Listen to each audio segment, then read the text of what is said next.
Okay, we're going to wrap up with a discussion of ethical considerations. I want to apologize right now if you can hear my air conditioner running. That was just my air conditioner. All right, so informed consent is one of the primary principles of ethics that govern us as psychologists. Doctors also follow this principle, that when you're going to do any kind of research on a participant, that they should know what they're getting into and give their overt consent to participate. Our textbook talks a little bit in more detail about beneficence and respect for persons and justice and things like that. What I wanted to talk a little bit about is how we, in social psychology, often want to study real life field kinds of research where there are people out in their everyday lives and we want to study them, observe them, maybe manipulate something that's going on in the environment, like have a clown ride by on a unicycle, and then we want to observe whether people who are walking by notice it or not, things like that. So we are out in the actual world where people are not necessarily expecting to participate in a study, right? And then we collect data about them. We mark down their reactions, or we record whether they wash their hands, or we are observing something about their behavior, and we haven't asked them if it's okay for us to be A, looking at them and recording them, or B, including this information in our research. Some social psychologists will approach the participants after the fact and say, okay, I've written this down, or I observed you doing that, and will you now consent to include your data in my study? And they feel like that's one way to get around the ethical issue of, collecting data from somebody who has not actually given consent. Some have argued that that's not that much better because you've already got their data. And even if you promise you're going to erase what you recorded about them or whatever, you let them personally erase what's written in the book or whatever, you still watched them, you thought something that they did was worth writing down, all those things. And so there's a big debate in the field of social psychology about whether research that's conducted out in the field is ethical because it may violate the principle of informed consent. But let's look at this cartoon that I've posted here where you've got two informed consent options. On the left, there's option A, which just says, there are no serious side effects. And then option B, where any possible side effect that might have possibly happened to anyone, and it may have nothing to do with the treatment that under study, but it's, something that somebody mentioned at some point as, having happened to them after they took the treatment, is listed. Some people argue that these really long informed consents are not actually informing the participant. The participant might not even be reading it because you've made it so long and untenable. So even when you do tell them ahead of time what the research is going to be about and any possible bad outcomes that they might have or whatever, you might not actually be completely fulfilling the spirit of the issue of informed consent. So these are things that we really struggle with in psychology, like how much is too much information, when should it be delivered, things like that. I've done observational studies where, for example, one of my favorites was when I had my students go out to the parking area and they recorded how long it took drivers to back out of a parking space when no one was waiting for the space versus when someone was waiting for the space. So it was sort of a measure of territoriality. One of the biggest jobs was to make sure that the students stayed hidden so that the drivers wouldn't realize that they were being observed. And there was some question from the IRB about whether this was ethical to be so clearly aware that you were not supposed to be watching people that you were actually hiding from them. And it was kind of a back and forth, as I described. We're not hiding from them because we think what we're doing is wrong. We're hiding from them because we don't want to change their behavior when they realize that they're being observed. And finally, the IRB was like, well, that makes a good point. So we ultimately were given permission to do it. But the IRB is an institutional review board whose sole purpose is to look at proposed research methods and make sure that the participants in the study are being protected so that they are being informed and giving consent when appropriate. The tricky part about the natural world is that, when you're out at the mall or you're walking across campus or you're using a public restroom and you're out in the public part where the sinks and things are, not in a stall with the door closed, but out in the public areas, you don't really have a right to privacy in those situations because other people could be there. But then those other people, you don't necessarily expect them to have a GoPro on their head and record what you're doing, right? Or write down what you're doing or anything like that. So you can see this circle of concern that I'm raising. And so those are things to think about. On the flip side is the issue of debriefing. Debriefing is when the study is concluded, the participant has done their part. You are supposed to tell them what they did and why, to a certain extent. A lot of social psychological research relies really heavily on things not being what they appear. So, for example, in Milgram's research, he had 2 participants in the waiting room, and one was a real participant who had been recruited through an ad in the newspaper, and the other one pretended to be a real participant, but was actually part of the research. He was an actor giving the same line every time.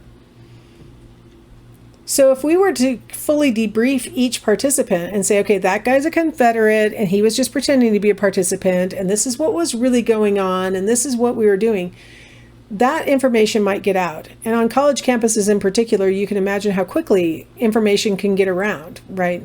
A lot of times we're recruiting from classes, and so people who participated in the study earlier in the quarter might report to their peers what really is going on in the study. So you're not required to completely divulge everything during debriefing. You're just supposed to divulge enough information so that the participant feels good about what they engaged in, what they did. If there was any moment where they were misled about the intent, you're supposed to make sure that they realize that they were not tricked, that, it wasn't capricious. You weren't just doing it to make them feel foolish or look foolish. It really was, there was a point to everything that happened in this study. And during the debriefing, you might say there are things that occurred that we can't talk about yet, but once the study is completely done, and that's what this picture is illustrating, maybe after the study is done, all the participants can gather and I can tell you everything that it was about. Or maybe I'll post it on the department webpage so that you can see what everything was about after it's all done. Because you don't want to ruin your study by either telling too much at the beginning. You don't have to tell every detail about your study in the informed consent. All you're obligated to do is let them know about any risks that they're engaging in. You have to give them a good enough hint about what's going to happen in the study that they can say, I don't want to do that if they want. You also, in the informed consent, have to make sure that they're aware that if they start doing the study and then decide they don't want to do it anymore, they are free to withdraw. Nothing bad will happen if they want to withdraw. And then in the debriefing, you're only required to tell them enough so that they feel good about their participation, that they feel like it was worthwhile, that it was a scientific study, that there was a purpose for everything that they did.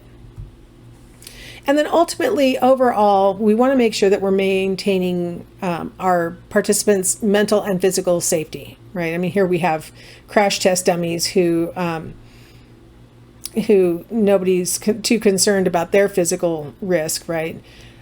In research in psychology, we're usually more concerned about, psychological issues like embarrassment or, public scorn or scrutiny or, feeling stupid because you got tricked or those kinds of other things that, are harder to know exactly how a person would respond. But we want to make sure we don't upset somebody. We don't want to remind them about things that they tend to try not to think about. We don't want to trigger somebody, any of those kinds of things without some kind of protection. And so we call it minimal risk. It's not no risk. It's minimal risk. So you only do those things that are necessary to test the hypothesis.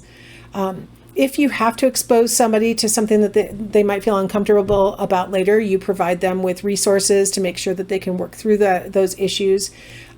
You might have heard about, I mentioned the Milgram study a second ago. In that study, the real participant believed that they were shocking the other participant when in fact nobody was really getting shocked.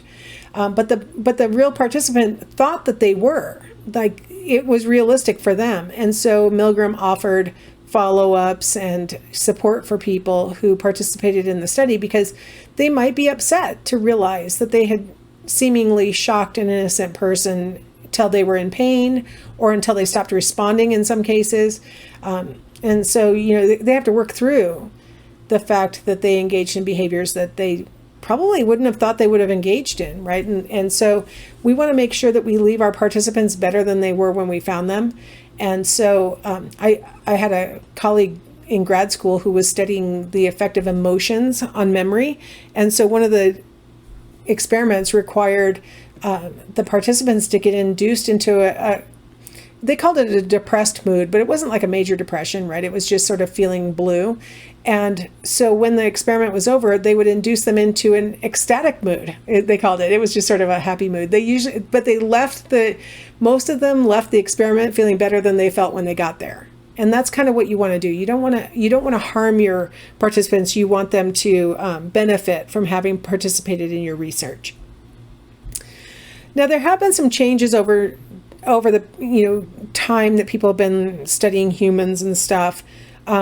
Here's an example from the 1920s by a researcher named Landis. The marks on this person's face are so that when they were exposed to something startling or shown something that was offensive or shown something that was disgusting, the researchers could use those marks on their face as indicators of the emotion the person was probably experiencing because of the way that their face reacted, right? So they showed them some pretty gross things like dead bodies and vomit and all sorts of really, gross, offensive, disgusting. They startled them by setting off firecrackers right underneath their chairs without them knowing that was going to happen. Just, kind of, I don't think we could get this through the institutional review board today. Let's just put it that way. So in the 1920s, they were doing that kind of thing. I keep mentioning Milgram. A lot of people think that Milgram was super harmful because people honestly thought that they were shocking another person. And in some cases, it seemed like they kept going. Some participants kept going to the point where the Confederate in the other room, who was supposedly getting shocked, just stopped responding. And all that the participant could possibly infer is that he must have killed the other person, right? Like, how harmful is that? But that was allowed to go in the 1960s. In the 1970s, there was a change in the APA guidelines for what we were allowed to do to people. So we're not allowed, like if you were to replicate the Milgram study today, you wouldn't be allowed to continue the study past the point when the Confederate utters the words, "Let me out of here. I don't want to do this anymore." Like that's when if the participant does one shock past that, then you've proven the point that the participant will obey the researcher rather than feel empathy for the person who's being shocked. You don't need to make them think that they shocked somebody to death to make your point. So we no longer are allowed to do stuff like that. But then I thought I'd share with you guys this one here. This photographer, this is not a psychology experiment. This photographer gave toddlers lollipops and let them eat the lollipops, and then took the lollipops away and took pictures of them while they cried. So this photographer named Greenberg got excoriated in the media for being abusive to children, for taking away their lollipops, taking pictures of them while they cried, and then giving them back their lollipops.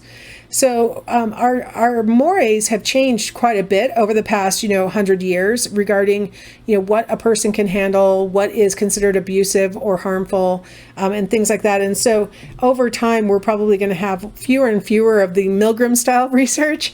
And, it's probably good for participants because people probably don't need to be believing that they shock somebody to death, but it means that we're going to be limited in certain questions. Like we won't be able to set people up to behave the way that they might really do in the real world, but under lab conditions, because it's possible that when they realize things about themselves, they might feel really bad.